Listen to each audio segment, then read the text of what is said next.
everybody, live from Roger Goodell's basement. This is the No Idea Zone, and I am so excited to be just talking to a couple of fucking people. Honestly, I am stuck in Playa del Rey, which is like a isolation person's version of heaven. That's why aloof people who have no expression of human emotion live out here. And I am joined by two extremely funny friends of mine. I'm going to start with a woman who I think is going to be probably in the next couple of years one of the top female comedians in the game. You're one of the funniest. You're a natural comedian. I don't know how long you've been doing this, but we'll get into all that. She's on an HBO Latino. I'm reading off your credits here. XM Sirius Radio. She's a regular at the Comedy Store.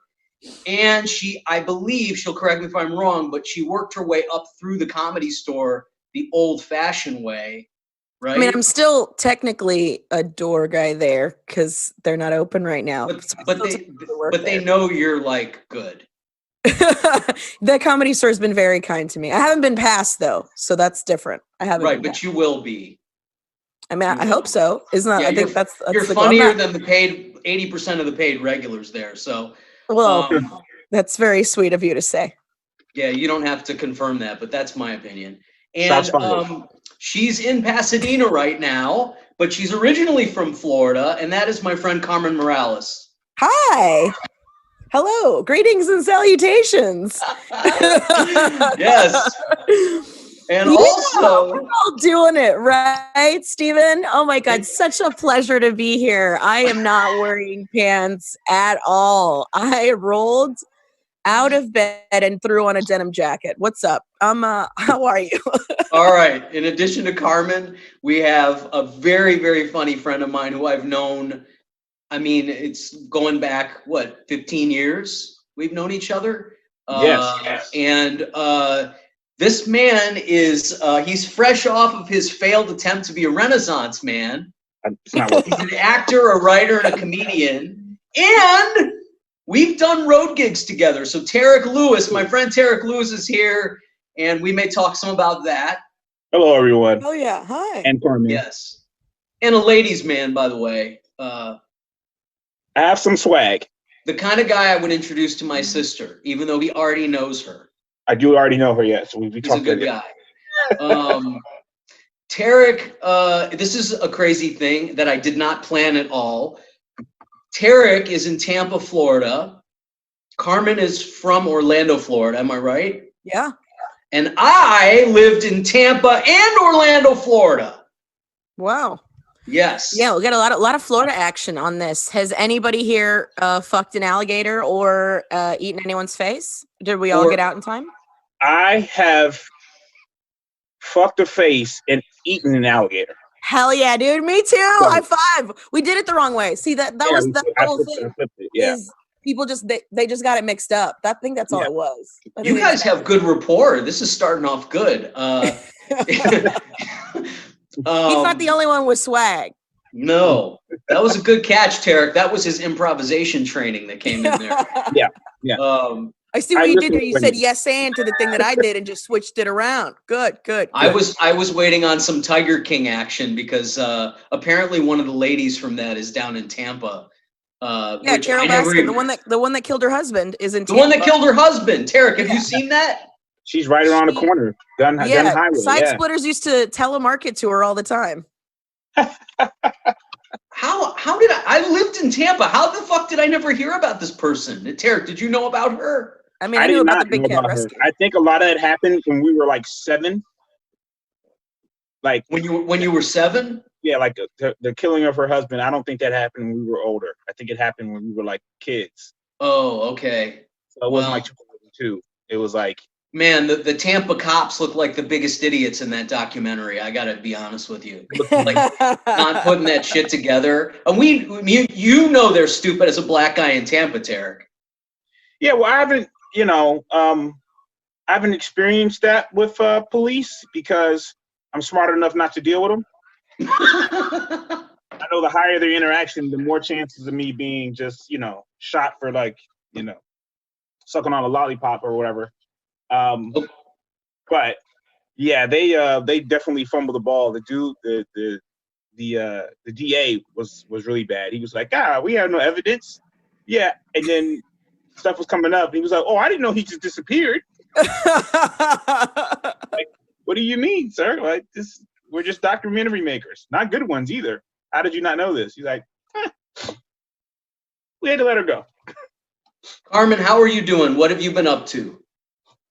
I am in isolation, but I'm doing all right. I think I haven't lost my mind. I haven't cut my hair. Haven't done anything that people are doing to show that they're slowly cracking. I think I'm doing all right. I didn't know. I mean, I lived on the road for fucking 6 years, so like, I've been alone a lot already.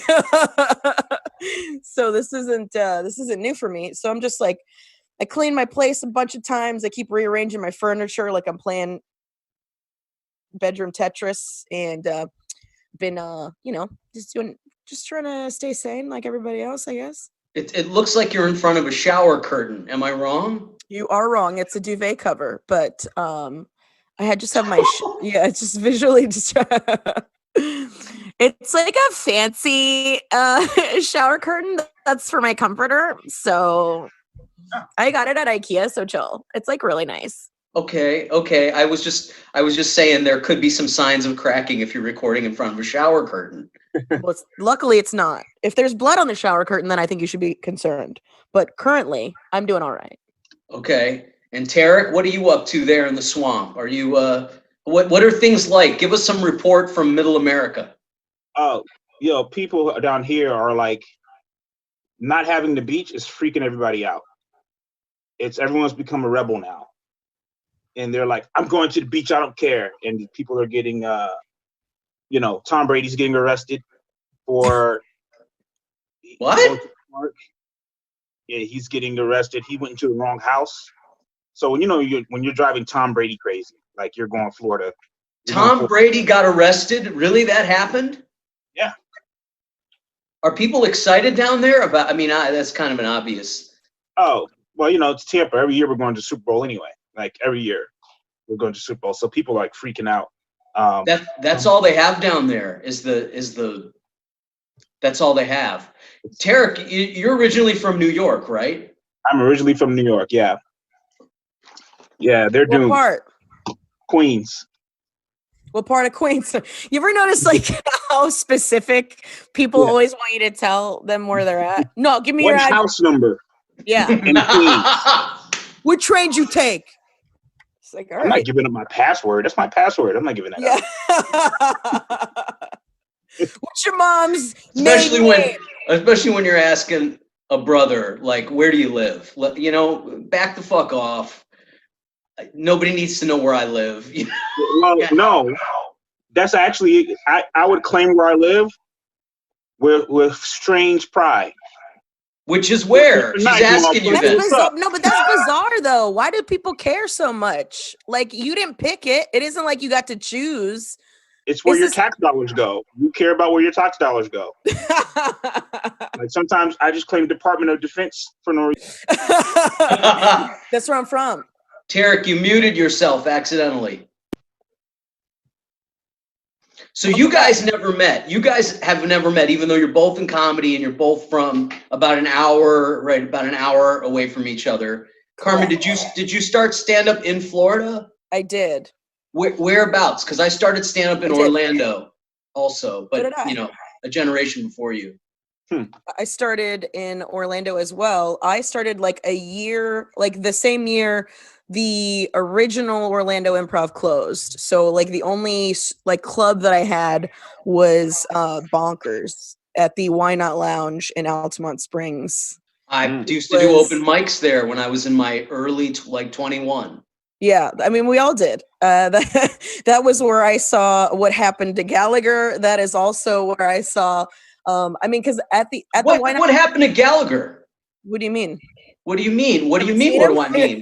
What happened? I don't know what happened. Maybe it's his brother not only embezzled his money, but maybe the life out of his face. I don't know. He's like weird and kind of crazy now. But they had a confrontation in Altamont Springs? No, he came to the open mic there and was just a mess. He was like digging cigarettes out of an ashtray and talking about how he could have been a rocket scientist. No, Tarik, you should laugh. It's very funny. It was very funny for me because I had met him like the first year I ever did stand up. I had met him. I went to see because he was like one of the old school. It was like him. I used to watch his specials all the time when I was a kid. It was him and Bill Cosby's himself and Robin Williams live at the Roxy were like the three things that I used to watch, like little kids watch Frozen. I would just watch them over and over and over again.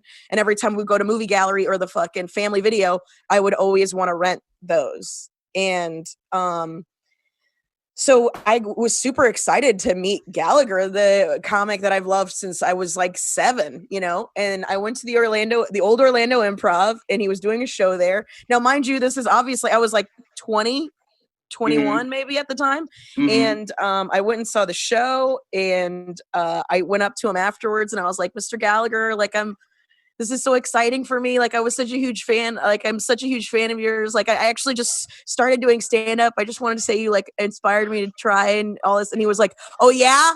He goes, that fucking inspired you?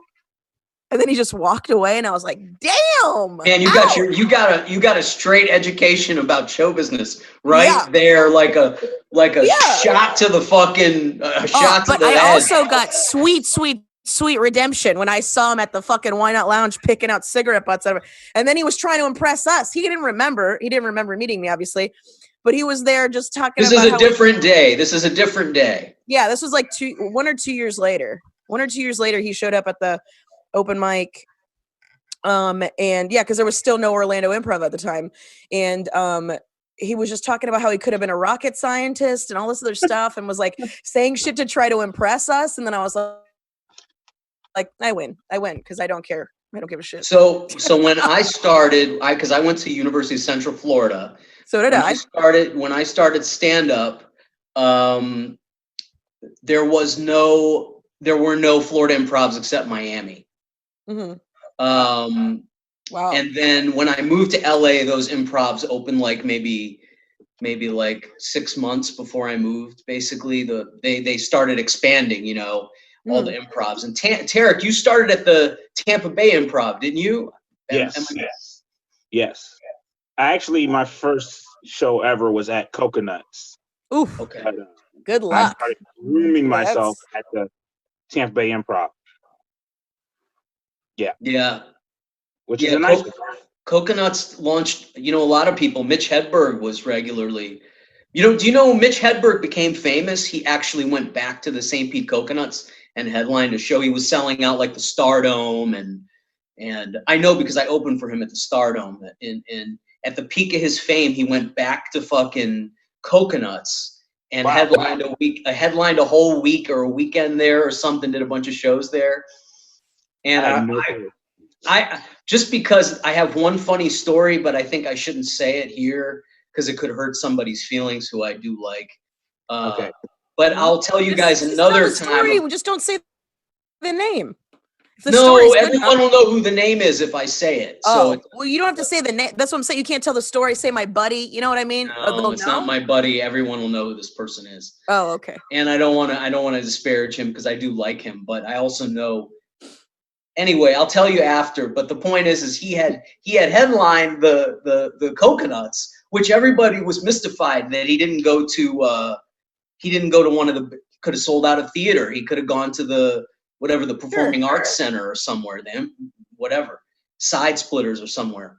Yeah. And anyway, when I opened up for him, I said, "Hey man, you came. You know, I started doing comedy in Florida, and you came through and you did the fucking Coconuts. Why did you do that?"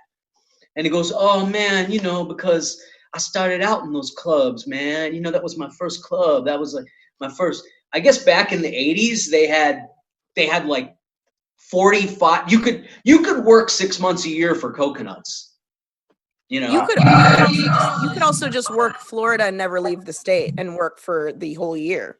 Like that was the whole thing, is like, and as like people always talked about getting trapped in Florida, but it was because there was just enough shitty work where you could work year round and kind of support your small family. If you just have like one kid and a wife with a good job, then you could still be contributing without them wanting to divorce you. Like that was how much Florida paid. It was just enough to keep you in a marriage.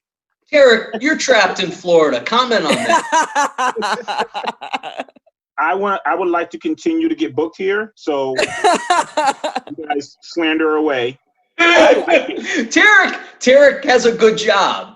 He has a good job. Like he has a real grown-up person's job. Yeah. Doing what?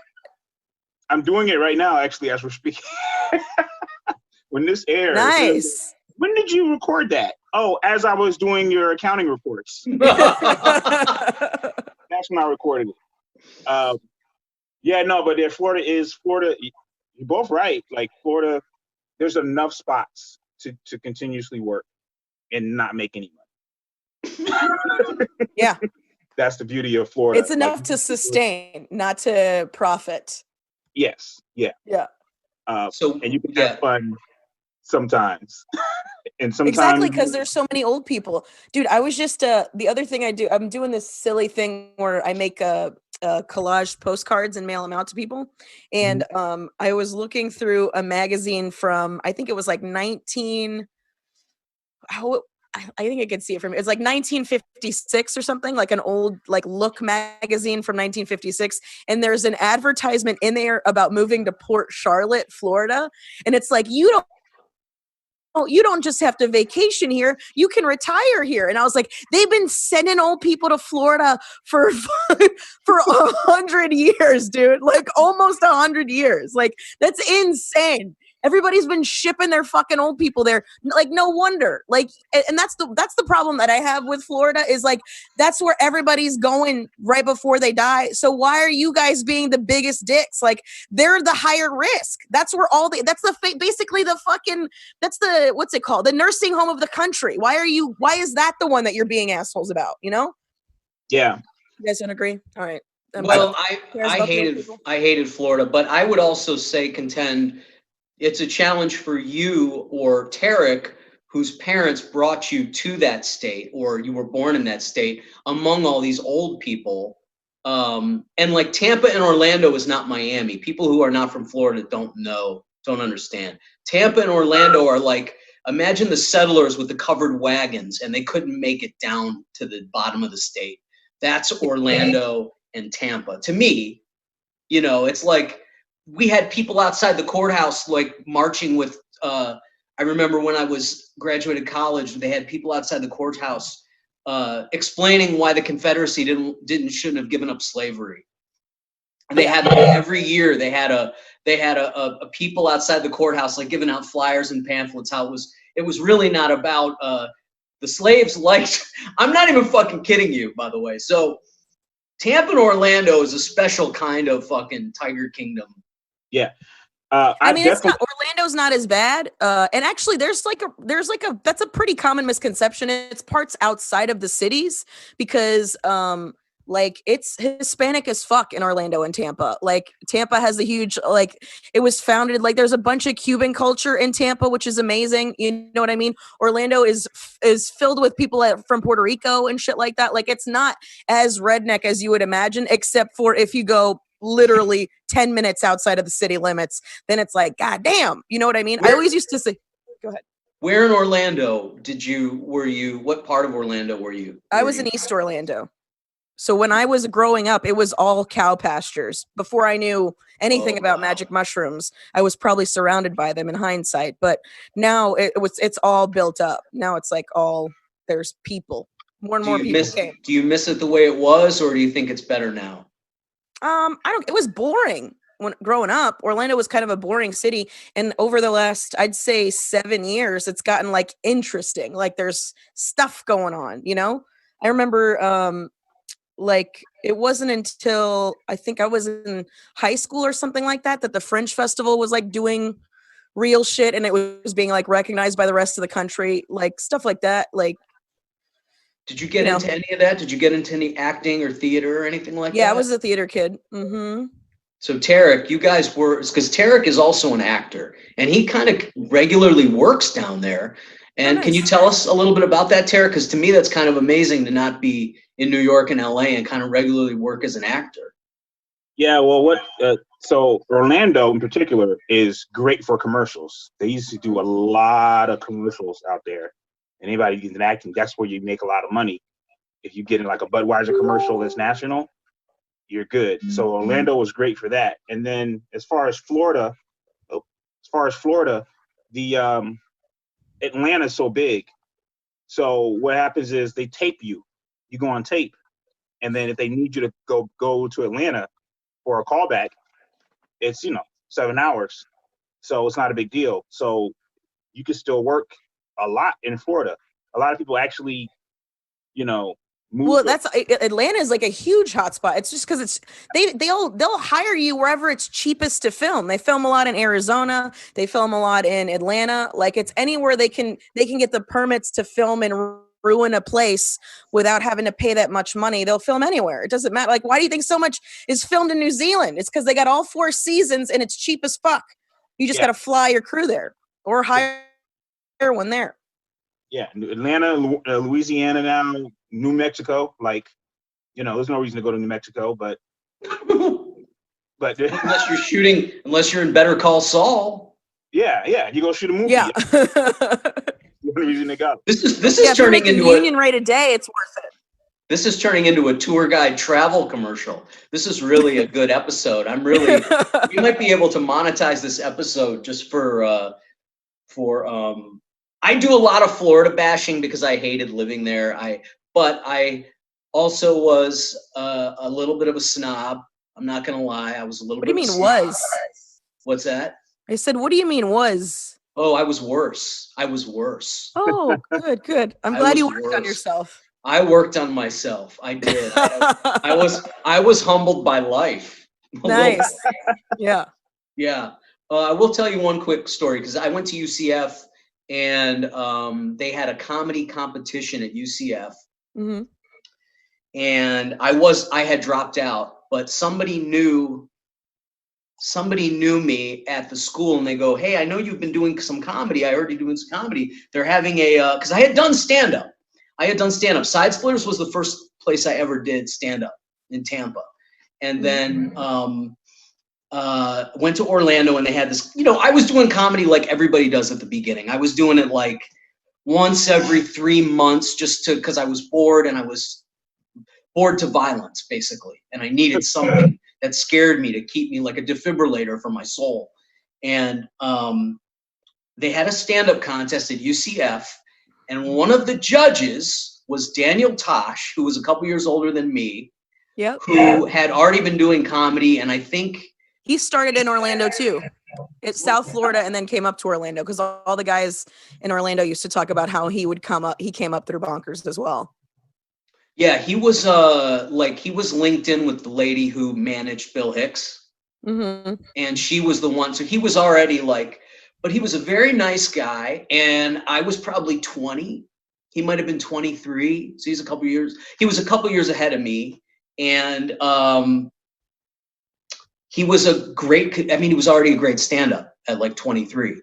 But when I say a great stand-up, he wasn't like Bill Burr great. He was like hacky great, like you would be at 23. And I remember him calling me and inviting me and going, "Hey, I'm playing the student union. Do you want to come open up for me?"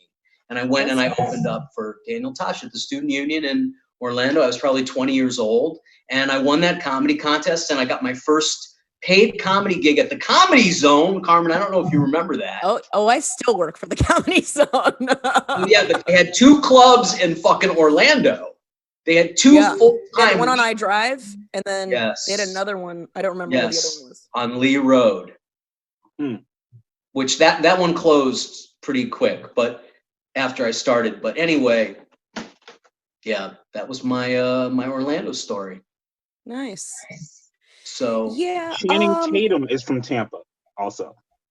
Is he? I don't know if you guys knew that. Yeah. No, I didn't know that. The actor? Yeah.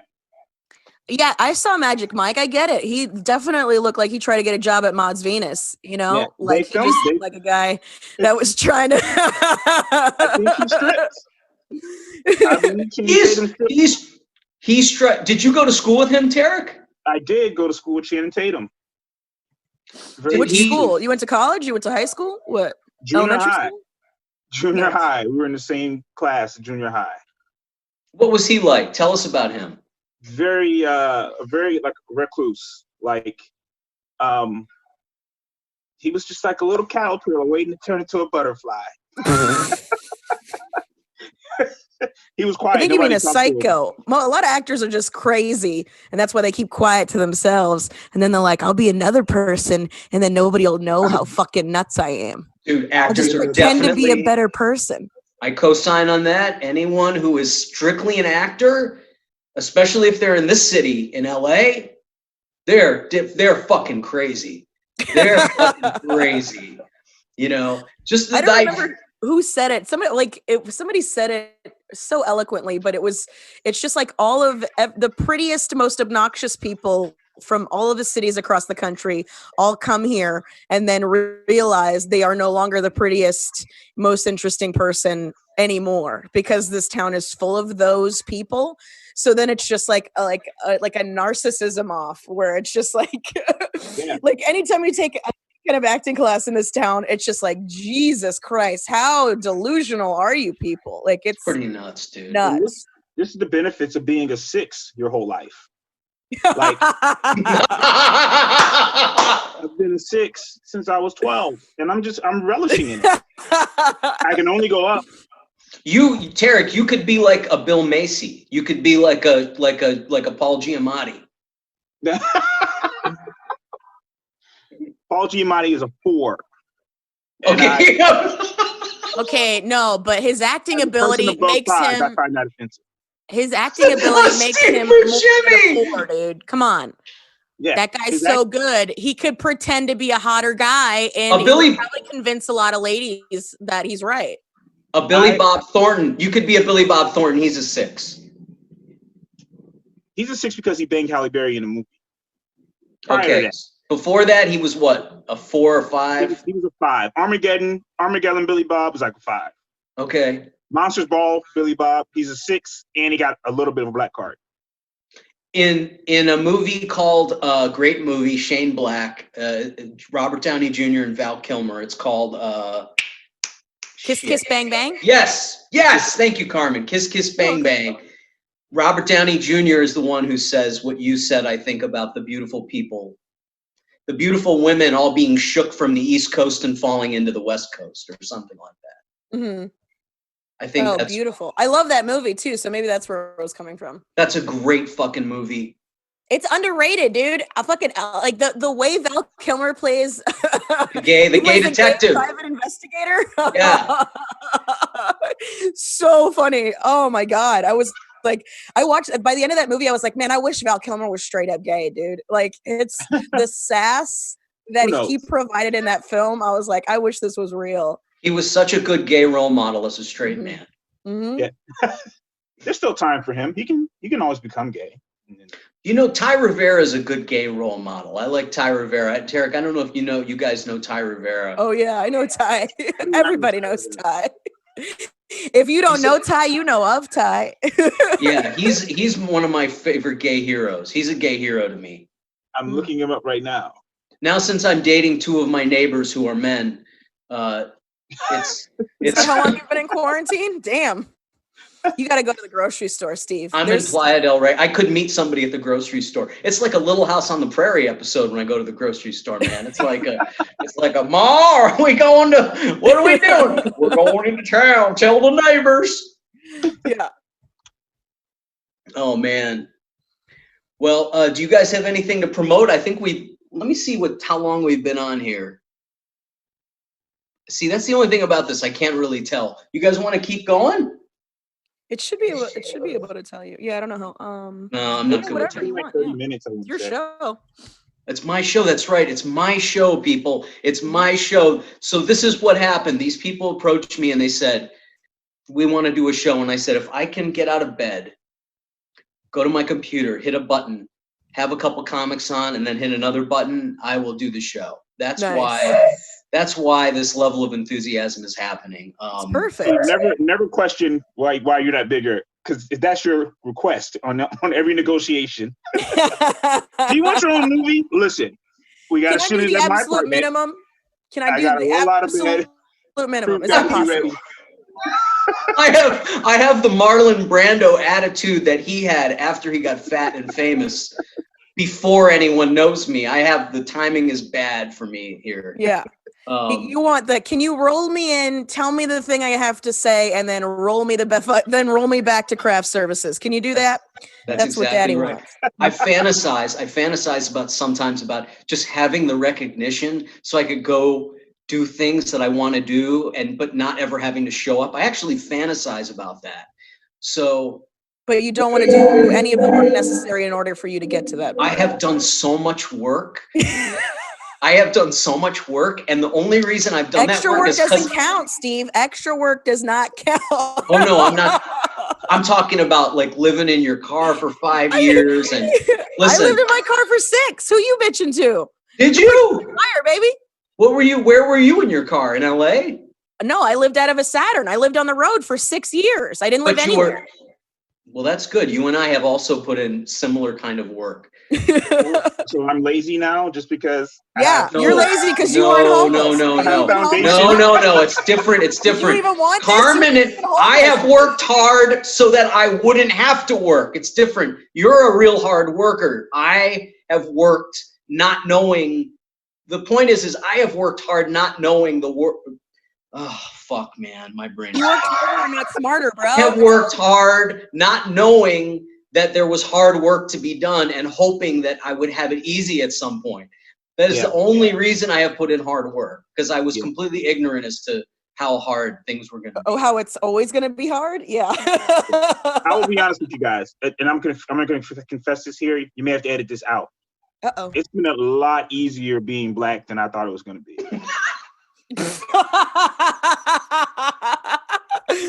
Justify it. Say why. Tell me testify. Why? Your father warned you that it wasn't going to be easy when you were young. I think he put in me like hey, you might want to dodge this. It's like, how are you going to dodge it? I thought I was going to put on white face. You're going to go white chicks. You're going to go one of the Marlon Brothers. Like how could you? You know what I'm saying? And then like even with the white chicks, I choose the white chicks. I meant like be one, not like. So I see racism coming like rain, and I'm like, let me just go inside. It's about to be racist. You dodged it. You've dodged. Yeah, I've avoided it. Yeah, I can see it coming now. It's been a lot easier once you can see it coming. So you don't even let them get to the I'm not racist, but by the time it's like I'm not you're out. That's when you let them get close. Leave. Yeah, don't even let them get close. Yeah. The R in racist is you scooting out of the frame. Yeah, me and Steve, we lived around the corner. I'm not racist. We lived around the corner from each other for years, and I avoided them until I vetted the family to make sure they weren't racist. It took 14 years. His father would say to me when he would see me, he would say, by the way, I had moved away. I would come visit my parents. My parents still live around the corner from Tarik there in Florida. I would see his dad, and his dad would go, Tarik's doing comedy. And I'd be like, yeah, okay. And then finally I was like, all right, a few years have passed. This guy's probably funny now. It's time to look him up. And he's still in it because your dad kept telling me he's still in it. He hasn't stopped. He wouldn't say it. He was cautious about it. He was like, I don't know. He hasn't stopped. He wasn't saying it like, your parents aren't supportive. My parents weren't supportive, but he loved you, and he kept notifying me that you were still in it. And I was like, okay, this dude's probably funny now. Yeah. And then we started doing comedy together. Yeah. I started out, I don't know how you guys started in comedy, but I started out hot, and it was a sharp plummet. My first year was like, you're going to be great. Right. Right. Like you had the like a what is it, like a, when people get married, they go on a honeymoon. You had a honeymoon. Yeah. You had a little honeymoon, and then the reality, the stark reality set in. But Carmen and I lived in cars, so at least Carmen, at least you were on the road doing stand-up. Yeah, I mean, at the very, like, because I was a theater kid, I always had that stage presence situation, which kind of like that held me over a little bit from when I was really shitty when I started. And by that I just mean like I was disingenuous, like I was doing an impression of what I thought stand-up comedy was, as opposed to just doing stand-up comedy. You know, I think a lot of young comics make that mistake where they're just either they're doing an impression of, I mean, Mitch Hedberg is one of the worst ones. He's been ripped off so much by so many fucking comedians, but it was always funny to me that you could see somebody just starting out doing stand-up and you're like, oh, this is a Tosh guy. Oh, this is a Dane Cook guy. Like these, you could really tell who they liked. But I was never, I never did that because I was always thinking about it like acting, like I was performing. You were faking it till you made it. You were like, I'm gonna fake it till I make it. Yeah, absolutely. And I'll figure this out along the way. And you and I did the exact same thing, because I did not know how to tell a joke. I did not know what the fuck I was doing. I figured I could be cute and dance around on stage and be zany and weird. And if you ever see a tape from me, which God willing you will never see, my early comedy, I will watch a tape. I will watch 5 minutes of an early stand-up set, and it will set me back 10 years. It's that fucking it's that horrible. It's that horrible. It's an amalgamation. Like, at least the people who are imitating Hedberg or Dane Cook, or at least they have one guy. I was like imitating like and you know, I was imitating like 7 people who I should not have been trying to fuck with. I should not have been trying to fuck with Richard Pryor and George Carlin at 21. Nobody wants to hear an angry 21-year-old. Yeah, what do you got to be mad about, kid? Shut up. Exactly. Yeah. I got put in my place by a host too on a show. I got put in my place. Though I did my set, nobody, you know, it didn't go over real well, and the host came up and he goes, "Hey, we just heard social commentary from one of the Partridge Family." Yeah. Damn. Yeah. So you were like a mix of like Don Rickles and Martin Lawrence. Is that what you were? It was weird. I was like a horrible science experiment. If you took George Carlin, Woody Allen, Robin Williams, and Richard Pryor, except you completely took the skill and sense of humor away from those people. And here's the real travesty. The real travesty is if you're the same now. That would be a real tragedy. I think anybody, you get to give yourself a pat. We all start shitty. Nobody starts and is immediately a prodigy, especially in stand-up comedy. Like that doesn't unless who do we have? Fucking what was the Latin dude who died super young?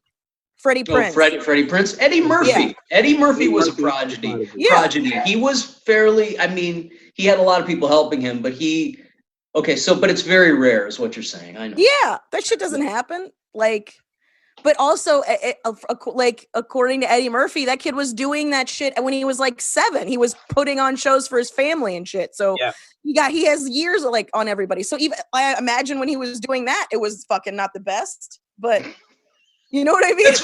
That's right, because I saw an interview with Eddie Murphy, no joke, where he said his mother had gone to a fortune teller. Mm-hmm.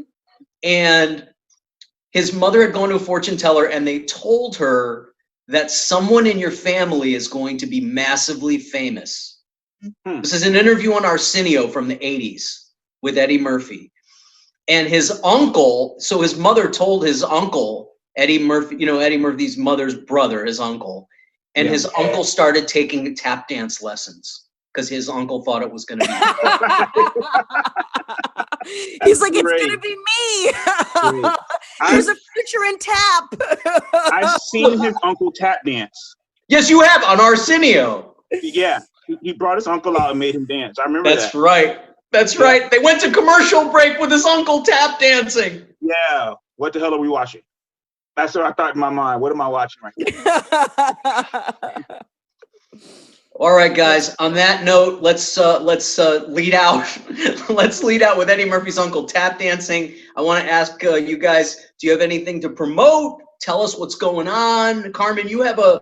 Let's start with you, Carmen. You have a web show, Hi. don't you? You have something going on. I do. I have a couple things that I'll tell you about. CarmenMorales.com for all of your Carmen Morales needs.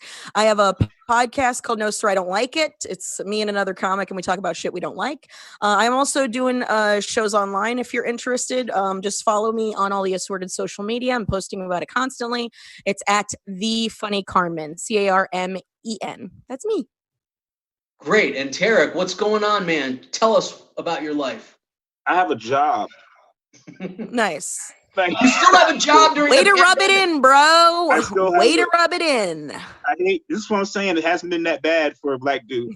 No, I'll be doing my podcast, Geek Culture Congress. Will be airing every Monday. Well, you know, it will be airing every Monday. We're still kind of figuring out how to do it, but it'll be on Monday. It's everything geek, comic books, video games, comic book movies.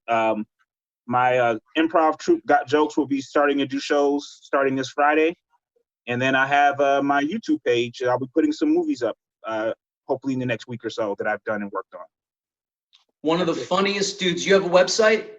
TarikLewis.com. But yeah, and definitely follow me on Facebook and Instagram. I post there a lot also. One of the funniest dudes in comedy in the Southeast or anywhere. My friend, my dear friend Tarik Lewis, and one of the funniest females in comedy anywhere. We will be doing shows together soon when the social anxiety goes away. Carmen Morales, thank you guys for joining me. Thank you for having me. They Oh, yeah, extended dude. our time on Zoom. So see you guys in a week. See you. Bye.